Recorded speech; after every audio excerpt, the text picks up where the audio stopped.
heureusement que c'est la municipalité qui en est propriétaire, parce que si elle appartenait encore à l'Église, on peut craindre que le prêtre nous le refuserait. Enfin, très bien. Et un bel hôtel, un très bel hôtel, de belles statues, et les choses pour la messe qui s'accumulent, c'est clair. Pourquoi? Parce que vous avez la foi. Et vous voulez la vraie messe et une messe sans risque de compromis avec le monde moderne et l'Église moderne. Et c'est pour cela que vous recommencez l'histoire d'il y a 30, 40 ans, au début de la fraternité Saint-Pédis. C'est la foi qui est plus importante que tout. Pourquoi? Parce que la foi est la base de l'attitude correcte envers Dieu. Et sans la foi, nous ne pouvons pas plaire à Dieu. Dit Saint Paul, c'est dans l'Écriture sainte. Donc la foi est nécessaire. Nous avons deux exemples dans l'évangile de cette messe de la 23e dimanche après la Pentecôte.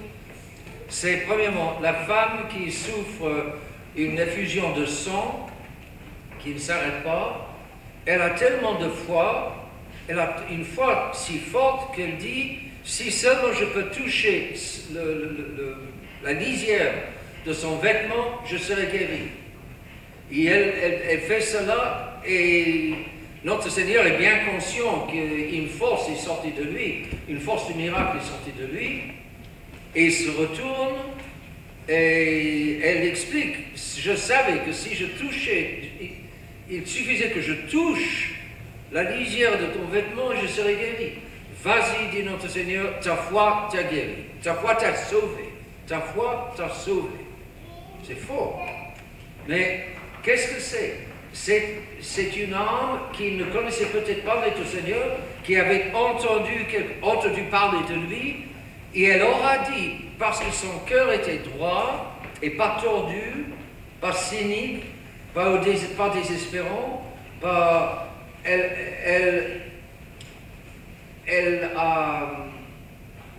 parce que son cœur était droit, elle a cru que c'est possible qu'il y ait quelqu'un, un homme qui soit tellement de Dieu, sinon Dieu, mais en tout cas tellement de Dieu, qu'il pourrait la guérir rien que par le toucher de son vêtement. Et en effet, elle ne se trompait pas. Des fois, c'est la crédulité, c'est la foi qui va vers un objet bête. Mais elle ne s'est pas trompée, cette femme. Et puis, vous avez un deuxième exemple. Elle a été récompensée, et notre Seigneur lui dit, non seulement tu es guéri, mais tu es sauvé. Ta foi t'a sauvé. La foi, c'est le point de départ du salut.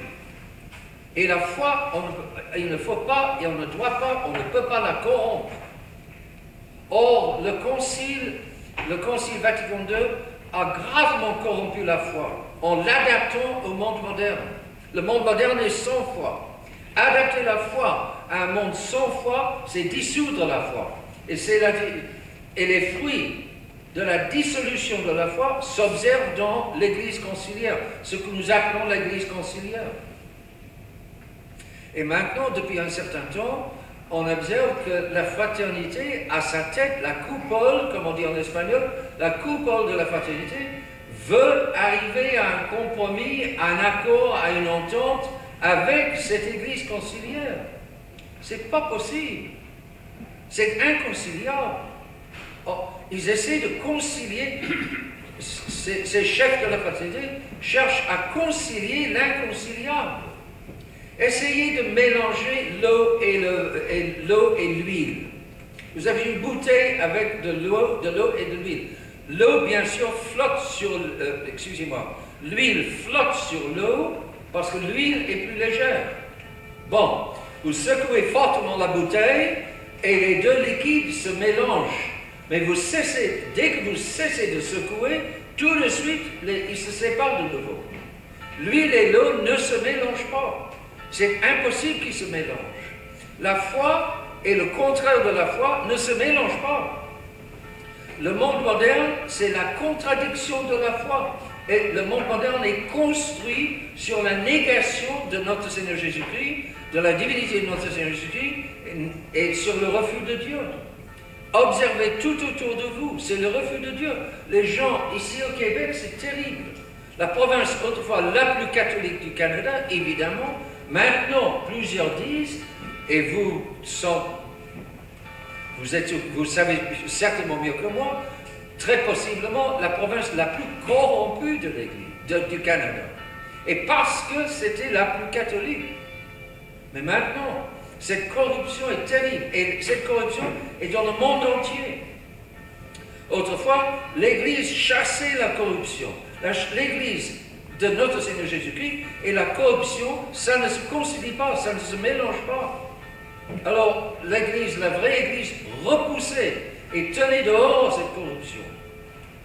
Et maintenant, l'Église a accueilli la corruption et la fraternité construite par Monseigneur Lefebvre pour continuer la résistance à la corruption. La fraternité s'ouvre à la corruption. Et on voit, excusez-moi, on voit les fruits dans le manque de tenue vestimentaire, me dit-on, et c'est facile à croire, c'est normal. Parce que pour résister au magnétisme du monde moderne, il faut un magnétisme plus fort. Il faut que les gens veuillent aller au ciel. Beaucoup de monde aujourd'hui ne veut pas aller au ciel. Ils veulent jouir dans cette vie-ci. Et alors il leur est indifférent d'aller au ciel. Il faut vouloir aller au ciel. Il faut croire au ciel. Il faut croire à un Dieu qui nous récompensera si nous nous comportons de telle et telle façon pour aller au ciel. Il faut avoir la foi dans le Seigneur qui non seulement opère des miracles, mais nous sauvera si nous le méritons. Il faut alors qu'il dépend de nous de mériter. Pour mériter, il faut faire ce que dit Dieu. Il faut savoir ce que dit Dieu, ce qu'exige Dieu. Les 10 commandements, pas pour commencer. Alors il faut connaître et il faut croire. Mais le monde moderne ne veut ni connaître ni croire. S'il s'agit de Dieu, le monde moderne est indifférent. Et le monde moderne, non seulement est indifférent, le monde moderne est positivement hostile à Dieu, au vrai Dieu. Alors comment voulez-vous que, cherchons Dieu, voulons aller au ciel, il puisse y avoir un accord entre nous qui voulons aller au ciel et ce monde qui ne veut pas aller au ciel? C'est complètement différent. C'est aussi différent que la foi et le manque de foi. Alors, vous êtes ici, vous voulez recommencer, vous avez dans le fond raison. Mais, mes chers amis, il vous faut prier pour un prêtre. Il ne suffit pas d'une visite de temps à autre d'un prêtre. Vous avez besoin de vous confesser. Tous nous sommes attirés par le péché, par les tentations du monde qui nous entoure aujourd'hui. Les tentations sont plus faciles, plus accessibles avec l'Internet que jamais, pour les hommes en particulier, pas seulement pour les hommes, mais et les universités mauvaises d'aujourd'hui. J'ai besoin des sacrements, et des sacrements pas frelatés, et j'ai besoin de prédications qui soient claires et qui disent ce qu'a toujours dit l'Église. Et qui ne cherche pas un compromis avec ce monde pourri et cette Église pourrie d'aujourd'hui. Et nous devons prier pour ce monde et prier pour les âmes dans le monde et prier pour cette Église qui a tombé. Et prier aussi pour la fraternité Saint-Pédis. C'est tragique. Vous avez payé combien pour construire cette Église, cette école, pour soutenir cette école, pour trouver le salaire des professeurs durant des dizaines d'années pour cette école. Et maintenant, tout cela va être perdu, tout cela est en train de glisser, c'est tragique. Il faut prier. Il faut prier. Lorsque ça devient impossible, alors là, il faut recommencer. C'est triste, mais Dieu est là. Dieu ne nous a pas promis la vie facile, la vie facile pour aller au ciel. Qui veut être mon disciple, dit-il, qu'il se renonce tous les jours, qu'il prenne sa croix et qu'il me suive. Ce n'est pas s'épanouir la vie catholique, c'est se renoncer. Ce n'est pas facile. Tout le monde dit aujourd'hui s'épanouir, éclater, jouir. Et notre Seigneur dit renoncez. Et vous savez que dans le temps, les religieux et les religieuses, c'était le renoncement. Ils s'étaient habillés en noir, les sœurs très modestes, très secrètes, très cachées, pas la publicité, pas se mettre en valeur comme aujourd'hui, pas vouloir être vu, admiré. Non, non, non, non, non. Les sœurs d'antan, c'était la vie cachée, la vie méprisée, la vie inconnue des hommes, mais connue de Dieu. Et Dieu leur donnait le ciel, sans doute à beaucoup. Mais vous avez besoin. Et si vous passez par le chapelet et par la Très Sainte Vierge, là où vous faites venir la Très Sainte Vierge par la prière, elle fera venir son fils. C'est l'histoire des débuts de la fraternité Saint-Pédis.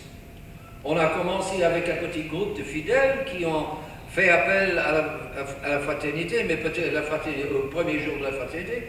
Vous avez vu, le Canada a mérité l'abbé Normandin qui a fait l'aller-retour jusqu'à West Coast.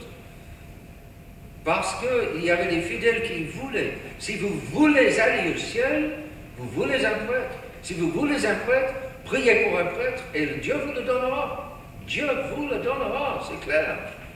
Comment voulez-vous, dans un monde pourri où presque personne ne veut plus aller au ciel, ici il y a un groupe qui veut aller au ciel, qui veut passer son éternité avec lui, comment voulez-vous qu'il n'écoute pas? C'est pas possible. Alors, dans ce cas-là, priez de façon tranquille, pas excitée, constante, fervente, Dieu vous écoutera. Notre-Dame à Pontmain, elle est apparue dans la guerre franco-prusse de 1870 en France, Pontmain, vers la fin de cette guerre. Priez mes enfants, elle est apparue, je crois, à trois petits. Priez mes enfants, mon fils se laisse toucher. Autrement dit, croyez en la force de la prière. Dieu écoute. Et il n'attend qu'écouter les gens, les âmes qui le veulent, et qui ne le refusent pas. Il n'attend que Notre-Dame, en 1830, est apparue à Paris, dans la rue du Bac, et ses mains, vous vous souvenez, la main miraculeuse, avec ses mains qui se descendaient vers la terre, et Sainte Catherine, Catherine Labouré, la sœur Catherine à ce moment-là, elle n'était pas encore sainte, déclarée sainte, elle observait que parmi les rayons qui descendaient des mains de la Vierge, il y avait des rayons noirs. Et elle a demandé à la Très Sainte Vierge, pourquoi ces rayons noirs? La Très Sainte Vierge de demander, ce sont les grâces qu'on ne me demande pas. Les grâces prêtes à partir, prêtes à être données, mais qu'on ne me demande pas. Et comment puis-je donner des grâces si on ne me les demande pas? Alors, demandez les grâces, comment voulez-vous qu'elles n'écoutent pas? Et nous sommes tous des pécheurs, un prêtre viendra, il écoutera vos confessions, il vous absoudra, vous serez dans l'état de grâce, vous assisterez à la messe, tout recommencera, le diable recommencera aussi, mais enfin ça, laissez de côté ça. Le diable, il est implacable, il ne cessera pas, bon c'est entendu. Mais moi, de mon côté, malgré le diable, malgré la chair, le démon, le diable, je vais faire de mon mieux. Je veux aller au ciel. Je veux être avec Dieu pour l'éternité. Je ne refuse pas Dieu. Et je ne veux pas tomber en enfer comme tous ces pauvres âmes d'aujourd'hui, des milliards et milliards d'âmes qui sont sur le chemin de l'enfer. Et si elles ne se convertissent pas avant de mourir, elles tomberont en enfer. L'enfer est terrible. Inimaginablement terrible. Parce que c'est la punition du refus de Dieu. Dieu est grand et infiniment bon, et refuser ce Dieu si bon et si grand mérite un châtiment terrible, et c'est l'enfer. Et une âme, une fois tombée en enfer, n'en sort plus. C'est inimaginable. Terrible. Mais Dieu est Dieu. Saint Paul dit, c'est une chose terrible que de tomber dans les mains du Dieu vivant. L'Épître aux Hébreux, c'est une chose terrible que de tomber dans les mains du Dieu vivant. On ne se moque pas de Dieu. Autre citation de Saint Paul, Galates.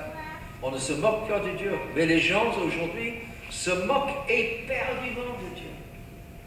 Je ne veux pas suivre ce chemin-là. Et coûte que coûte, je ne vais pas nager, je ne vais pas suivre ce courant-là. Je vais nager contre-courant, coûte que coûte.